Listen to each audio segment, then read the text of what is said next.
অৰ্জুন গছৰ ছাল এনেকৈ শুকুৱাই ৰাখিছেনে? এয়া চাওক, মই মানুহজনৰ কাৰণে আজি শুকুৱাই ৰাখিছোঁ এনেধৰণে। নমস্কাৰ প্ৰিয় বন্ধু বান্ধৱীসকল, ওলাইছোঁ অৰ্জুন গছ চাবলৈ আৰু আপোনালোকক দেখুৱাম। ব'লক এতিয়া গৈ থাকোঁ অৰ্জুন গছৰ তললৈ।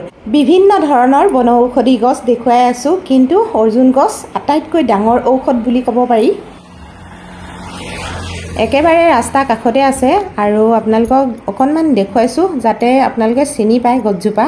এয়া অৰ্জুন গছৰ ছালৰ ৰস খালে বুকুৰ বিষ ভাল হয়, অৰ্থাৎ হাৰ্টৰ প্ৰব্লেম একেবাৰে নাইকিয়া হয়। আৰু কালি এটি সৰু ভিডিঅ' আপলোড কৰিছিলোঁ আপোনালোকে সকলোৱে সঁহাৰি জনাইছে, তথাপিতো কেইটামান কমেণ্ট আহিছে মোৰ কাৰণে যে অকল শুকুৱাই থোৱা বা সংৰক্ষণ কৰি থোৱাটো দেখুৱালেই নহ'ব, কেনেকৈ খাব লাগে দেখুৱাব লাগে।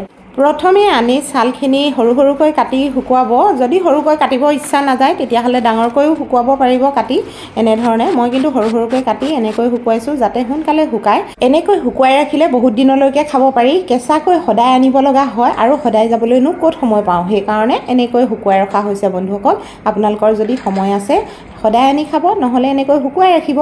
এতিয়া কথাটো হৈছে অৰ্জুন গছৰ ছাল আপোনালোকে কেনেকৈ খাব আৰু মই কেনেকৈ ৰাখোঁ আপোনালোকক দেখুৱালোঁ। এনেকৈ টেমা এটাত সুমুৱাই ৰাখিছোঁ।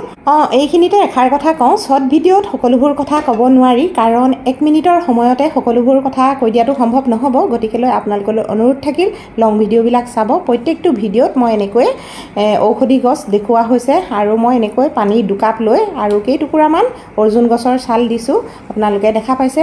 বহুতখিনি সময় ধৰি উতলাব লাগিব, কাৰণ 2 কাপ পানী 1 কাপ হৈ যোৱালৈকে আপোনালোকে উতলাই থাকিব।